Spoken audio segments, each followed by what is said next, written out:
TVK வந்து அதிமுகவை விமர்சனம் பண்ண மாட்டாங்க. ஸோ இது என்ன அண்டர்ஸ்டாண்டிங்? ஏன் வந்து விமர்சனம் பண்ண மாட்டாங்க?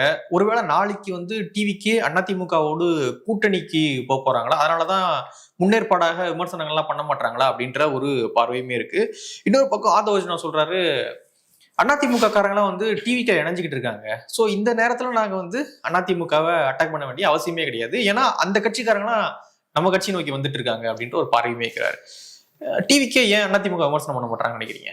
அதான் இப்ப சாதாரணமா பொதுமக்கள் பார்க்கும் போதும் சரி, சில அரசியல் விமர்சகர்களும் சொல்லக்கூடிய விஷயம் என்னன்னா, ஏன் இந்த கட்சி அவங்கள விமர்சிக்க மாட்டேங்கிறாங்க, அந்த கட்சியை ஏன் விமர்சிக்க மாட்டேங்கிறாங்க அப்படின்ற மாதிரி கேட்கறாங்க. ஸோ அவங்களோட எக்ஸ்பெக்டேஷன் என்னவா இருக்குன்னா, நீங்க இப்ப பாத்திருப்பீங்க, இப்ப நம்ம யூடியூப்ல நம்ம பேசும்போது நம்மள நிறைய பேர் விமர்சிப்பாங்க. நீங்க திமுகவை காட்டாம விமர்சிக்கிறீங்க, ஆனா அதிமுக விமர்சிக்க மாட்டேங்கிறீங்க, இல்லைன்னா அதிமுக விமர்சிக்கிறீங்க, திமுக விமர்சிக்க மாட்டேங்கிறீங்க. இந்த மாதிரியான கொஸ்டின்ஸை நம்மளை நோக்கி வைப்பாங்க.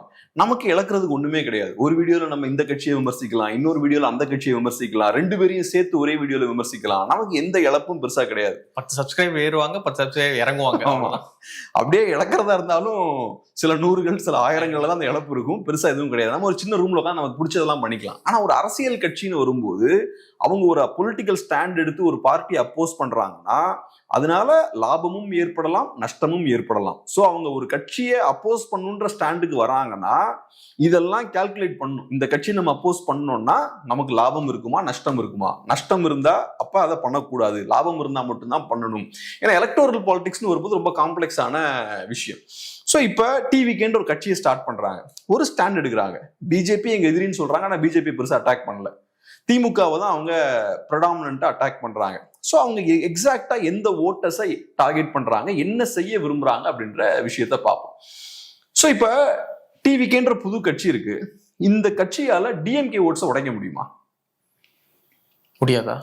டிஎம்கே ஓட்ஸை உடைக்கிறது கஷ்டம். ஏன்னா டிஎம்கே பொறுத்தளவுல ஆன்டி பிஜேபி பாலிடிக்ஸா கையில வச்சிருக்காங்க, ரொம்ப ஸ்ட்ராங்கா கையில வச்சிருக்காங்க. அது போக இந்தியா அலைன்ஸ்ல பார்ட்டா இருக்காங்க, காங்கிரஸோட அவங்க ரொம்ப க்ளோஸா இருக்காங்க. ஸோ அப்படி இருக்கும்போது பிஜேபி எதிர்ப்பு அப்படின்ற அந்த ஒரு விஷயம் இருக்கு இல்லையா, அது வரும்போது மக்கள் வந்து பிஜேபி எதிர்க்கணும்னு நினைச்சானா திமுக பக்கம் தான் போவான். பிஜேபி வீழ்த்துவதுதான் என்னோட பிரடாமினன்ட் நோக்கம், பிரதான நோக்கம் அப்படின்னா அந்த பக்கம் தான் எல்லாருமே. பிஜேபி வீழ்த்தணும் அப்படின்னு மக்கள் நினைக்கிறாங்க. மைனாரிட்டிஸ் கண்டிப்பா இருக்காங்க. 15% மைனாரிட்டிஸ் இருக்காங்க. மைனாரிட்டிஸ் வந்து நினைக்கிறாங்க, கண்டிப்பா நினைக்கிறாங்க. 15% மைனாரிட்டிஸ் கண்டிப்பா நினைக்கிறாங்க. அது போகவும் தீவிர பாஜக எதிர்ப்பாளர்கள் தமிழ்நாட்டில் இன்னொரு 15% இருப்பாங்க. ஸோ ஒரு 30% ஓட்டர்ஸ் வந்து சாலிடா ஆன்டி பிஜேபி ஓட்டர்ஸ் வந்து தமிழ்நாட்டில் இருப்பாங்க. ட்ரெடிஷனல் காங்கிரஸ் ஆட்கள்லாம் இருக்காங்க இல்லையா, அவங்க ஆட்சியில் இல்லைனாலுமே 30% வந்து அவங்களுக்கு எதிராக இருக்குன்றீங்க. பிஜேபி ஒரு தேசியவாதத்தை முன்வைக்கிறாங்க இல்லையா, அந்த ஐடியாலஜிக்கு எதிராக டெஃபினட்டா தமிழ்நாட்டில் மினிமம் 30% இருப்பாங்க.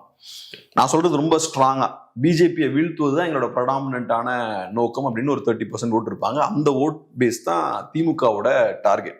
ஸோ அந்த ஓட்டை நீங்க உடைக்கணும்னா திமுகவை விட நீங்க கடுமையா பாஜகவை அப்போஸ் பண்ணணும்.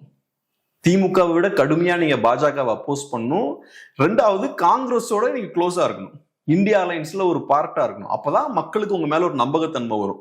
சோ திமுக ஓட்டை உடைக்கிறது ரொம்ப கஷ்டம். ஒண்ணு திமுக ஸ்ட்ராங்கான ஒரு இன்ஸ்டிடியூஷனா இருக்காங்க, ரெண்டாவது அவங்க இந்தியா அலைன்ஸ்ல இருக்காங்க, மூணாவது பாஜக எதிர்ப்பை ஸ்ட்ராங்கா வச்சிருக்காங்க. இதெல்லாம் நீங்க பண்ணாதான் திமுக ஓட்டை உடைக்க முடியும். சோ உங்களுக்கு திமுக ஓட்டை உடைக்க முடியாது, அது ரொம்ப கஷ்டம். சோ இப்போ உங்களுக்கு இருக்கக்கூடிய ஆப்ஷன் என்ன? ஏடிஎம்கே ஓட்ஸை நீங்க உடைக்க ட்ரை பண்ணலாம். ஏடிஎம்கே ஓட்ஸை உடைக்கணும்னா நீங்க என்ன பண்ணணும்? திமுக எதிர்த்து அரசியல் பண்ணணும் இல்லையா? சோ ஏடிஎம்கே ஓட்டு உடைக்கணும்னா ஏடிஎம்கேவுக்கு ஓட் போடக்கூடிய ஒருத்தன் இப்போ உங்களுக்கு ஓட் போடணும். ஏடிஎம்கே ஓட் போடக்கூடிய ஒருத்தன் என்ன எதிர்பார்ப்பான்? திமுக எதிர்க்கணும், திமுக எதிர்க்கணும்னு அவன் எதிர்பார்ப்பான். சோ அப்ப அவனுக்கு என்ன தேவையோ, அவனோட விருப்பம் என்னவோ நீங்க அதை பண்ணணும். சோ ஏடிஎம்கே ஓட்ஸ் நீங்க டார்கெட் பண்ணும்போது திமுக மோசமான கட்சி, குடும்ப ஆட்சி அங்க இருக்கு, இவங்க எல்லாம் மேல உட்காந்து இந்த மாதிரி ஏமாத்திட்டு இருக்காங்க, இப்படிலாம் பேசுனீங்கன்னா அங்க இருக்கவன் நமக்கு பிடிச்ச விஷயங்கள்லாம் கரெக்டா பேசுறானே, நமக்கு என்ன வேணுமோ அதை பேசுறானேன்னு சொல்லி இந்த பக்கம் திரும்புவாங்க. இப்போ டிவிகே உடைய எதிர்ப்பு பாத்தீங்க அப்படின்னா அவங்க பிஜேபியும் எதிர்க்கிறாங்க, டிஎம்கேயும் எதிர்க்கிறதாக சொல்றாங்க. ஒரு பக்கம் பாத்தீங்கன்னா வக்ஃப் போர்டுக்கு எதிரான அந்த பில்லுக்கு வந்து வழக்கெல்லாம் பதிவு பண்றாங்க, சிஏக்கு எதிராக பேசுறாங்க, என்ஆர்சிக்கு எதிராக பேசுறாங்க, முஸ்லிம்களுக்கு ஆதரவான கருத்துக்கள் நிறைய சொல்றாங்க. இதுதான் அவங்களுடைய பிஜேபி எதிர்ப்பா இருக்கு. இன்னொரு பக்கம் பாத்தீங்கன்னா டிஎம்கே எதிர்ப்பு. இது என்ன பண்றாங்க அப்படின்னா, அப்பப்போ ஏன்னா இஷ்யூஸ் நடக்கும்பொழுது அறிக்கை வருது. விஜய் அவர்கள் எப்பொழுதுனா வெளியே வந்து போராட்டம் நடத்துறாரு. ஸோ பிஜேபியும் அவங்க ஓரளவு தான் எதிர்க்கிறாங்க, டிஎம்கேயும் ஓரளவு தான் எதிர்க்கிறாங்க அப்படின்னு தான் பார்க்க முடியுது நம்மளால. என்ன வீரியமா டிஎம்கே எதிர்த்துட்டாங்கன்னு நம்ம புரிஞ்சிக்க முடியாது. டிவிகேவோட பொலிட்டிக்ஸ் எடுத்துக்கிட்டீங்கன்னா மோஸ்ட்லி அது ஆன்டி டிஎம்கே. ஆன்டி டிஎம்கே தான் அவங்களோட பொலிட்டிக்ஸ். அவங்களோட அரசியல் செயல்பாடுகள் எல்லாம் எடுத்து பார்த்தீங்கன்னா திமுக எதிர்ப்பு தான் அவங்களோட முக்கியமான அரசியல். நீங்க சொன்னீங்க இல்லையா, முஸ்லிம்ஸோட கொஞ்சம் நெருக்கமா இருக்கிற மாதிரி காட்டிக்கிட்டார். அது போக வக்ஃப் போர்டு அந்த பிரச்சனையை அவரு கையில் எடுக்கிறார். ஸோ ரெண்டுமே ஏறக்குறைய முஸ்லிம்ஸை டார்கெட் பண்ணக்கூடிய விஷயம் தான். அது முஸ்லிம்ஸ் எல்லாம் ஒரு நாள் டார்கெட் பண்ண முடியாது. நான் சொன்னது மாதிரி இந்தியாவில் மைனாரிட்டிஸ் ரொம்ப விஜிலண்டா இருப்பாங்க. பொலிட்டிக்கலா அவங்க ரொம்ப அவேரா இருப்பாங்க. அதுவும் குறிப்பா முஸ்லிம்ஸ் இன்னும் விஜிலண்டா இருப்பாங்க. ஏன்னா முஸ்லிம்ஸ்க்கு இழக்கிறதுக்கு நிறைய இருக்கு. பாஜக வந்துடக்கூடாதுன்றதுல முஸ்லிம்ஸ் ரொம்ப கேர்ஃபுல்லா இருப்பாங்க. ஏன்னா அவங்க குஜராத்ல நிறைய பிரச்சனைகள் ஃபேஸ் பண்ணிருக்காங்க, யூபியில ஃபேஸ் பண்ணிட்டு இருக்காங்க. அப்படி இருக்கும்போது அவங்களோட மெயின் டார்கெட் பாஜக வந்துடக்கூடாதுன்றதுதான். ஸோ நீங்க என்னதான் முஸ்லிம்ஸை டார்கெட் பண்ணாலும் முஸ்லிம்ஸ் டிஎம்கேவுக்கு தான் ஓட் போடுவாங்க. கிறிஸ்டியன்ஸ் முஸ்லிம்ஸ் அளவுக்கு விஜிலண்டா இருக்க மாட்டாங்க, பட் அவங்களும் டெஃபினட்டா டிஎம்கேவுக்கு தான் அவங்களும் ஓட் போடுவாங்க. ஸோ அவங்களோட மெயினான நோக்கமும் பிஜேபியை வீழ்த்தணும் அப்படின்றதா தான் இருக்கு. ஸோ அதனால விஜயோட பொலிட்டிக்ஸ் வந்து இந்த முஸ்லிம்ஸோட க்ளோஸா இருக்கிற மாதிரி அவர் காட்டிக்கிறாருல, அதனால எந்த பிரயோஜனமும் கிடையாது. அவருக்கும் தெரியும். ஏன்னா அவரு கூட பெரிய பெரிய ஸ்டாட்டிஸ்டிக்லாம் இருக்காங்க. இதெல்லாம் நமக்கு தெரியறத விட அவங்களுக்கு ரொம்ப நல்லா தெரியும்.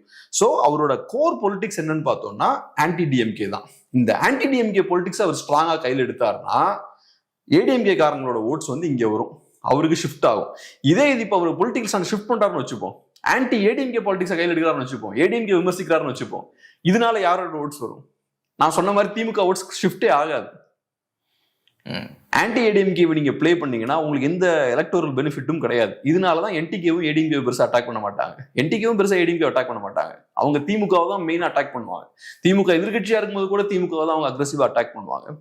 அதுக்கான காரணம் இதுதான். ஸோ நீங்க ஏடிஎம்கே அட்டாக் பண்ணீங்கன்னா உங்களுக்கு எலக்டோரல் பெனிஃபிட் கிடையாது. நீங்க திமுக அட்டாக் பண்ணீங்கன்னா ஏடிஎம்கே ஓட்ஸை வந்து நீங்க டைவர்ட் பண்ணி இந்த பக்கம் கொண்டு வரலாம். ஸோ இந்த பொலிட்டிக்கல் கால்குலேஷனை போட்டு தான் டிவிகே, என்டிகே இவங்கெல்லாம் அக்ரெசிவா டிஎம்கே அட்டாக் பண்றது. ஆனா இப்ப டிவிகேவுக்கும் என்டிகேவுக்கும் இருக்கக்கூடிய ஒரு டிஃபரன்ஸ் என்னன்னா, டிவிகேவுக்கு ஐடியாலஜி எதுவும் கிடையாது. ஜஸ்ட் அவங்க வெறுமனே எலக்டோரல் அந்த ஸ்பிளிட் இருக்குல்ல, அந்த ஓட் ஸ்பிளிட்டை கிரியேட் பண்றதுக்காக இந்த விஷயத்த பண்றாங்க.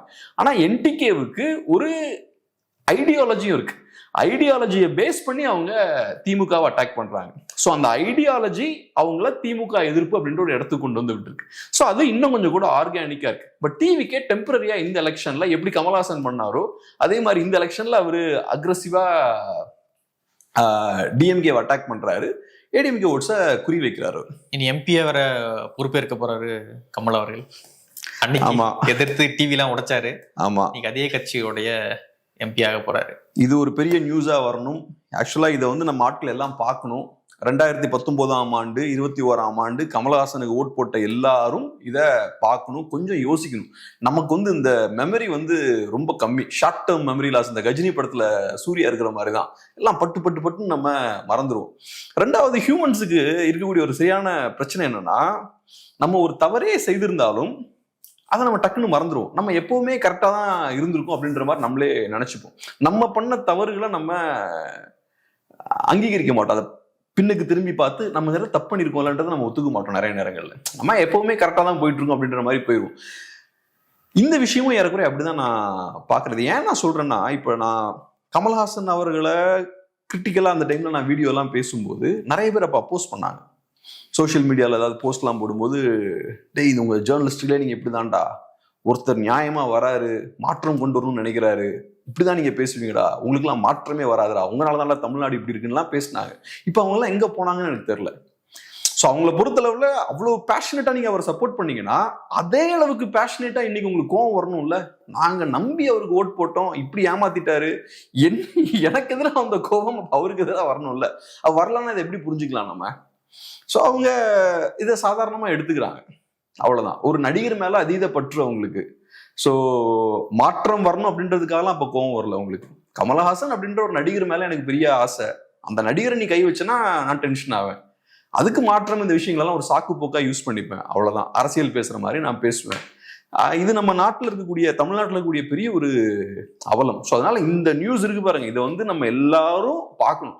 பார்த்துட்டு ஒரு செகண்ட் அப்படியே யோசிச்சு பார்க்கணும். 2019, 21 நம்ம என்னெல்லாம் பண்ணோம், நம்ம என்னெல்லாம் டிஸ்கஸ் பண்ணோம், என்னெல்லாம் நினைச்சோம், இதெல்லாம் நம்ம வந்து ரீவைண்ட் பண்ணி பார்க்கணும். பார்க்கும்போது ஏறக்குறைய 3-4% ஓட்டர்ஸ் வந்து ஓட் போட்டிருக்காங்க அவருக்கு. லட்சக்கணக்கான பேர் ஓட் போட்டிருக்காங்க. அந்த லட்சக்கணக்கான பேர் திங்க் பண்ணணும், எவ்வளவு பெரிய முட்டாள்லாம் நம்ம இருந்திருக்கோன்றதை அவங்க யோசிச்சு பார்க்கணும். 2021 நடந்ததை யோசிச்சு பார்க்கணும். இந்த ஒரு செல்ஃப் இன்ட்ரோஸ்பெக்ஷன் இருக்கு பாருங்க, அது என்ன சொல்றது, நம்மளே நம்ம எக்ஸாமின் பண்ணி பார்க்கணும். ஆமா, சுய பரிசோதனை இருக்கு பாருங்க, அது ரொம்ப அவசியம். அதை பண்ணாதான் ஃபியூச்சர்ல நம்ம கரெக்டான டைரக்ஷன்ல போக முடியும்.